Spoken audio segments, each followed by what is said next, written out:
Gwen? Gwen, oh, I'm sorry. Hi, Didn't see you there. Hi, 131 Buttonwood Drive. Thank you for giving me this time, and I'll keep to 3 minutes. I respectfully disagree with your well-spoken comments. I believe the government has a greater role than docks and golf carts.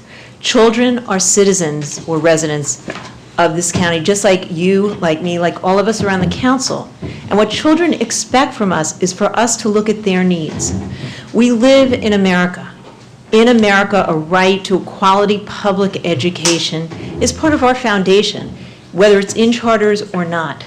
I've had many wonderful conversations with people across this village, most of whom don't have children. Their first response to me is, there's not a school here already. Their second comment is, of course we should have a school.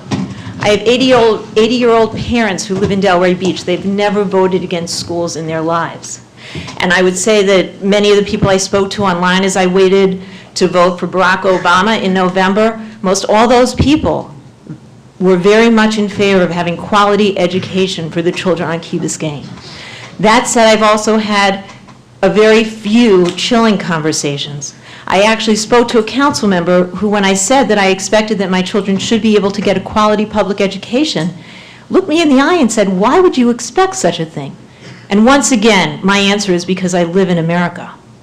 We deserve to give our children a quality education. We should do it in our community. We know that children are more at risk the further away from home they go. We know that children being part of a community is what keeps the community safe. They're not commuters back to our island, but they become integrated in what we're doing. You can look at plenty of research studies that tell us that children, when they're connected to a community, have less at-risk issues like pregnancy and drug abuse. And we know that we have a significant drug abuse and teen risk-taking behaviors on Key Biscayne. Anybody here can see that. By embracing our children and making them part of the community, I truly believe that we can make a dent in that. I've heard it said that nobody would send their kids to a high school on Key Biscayne.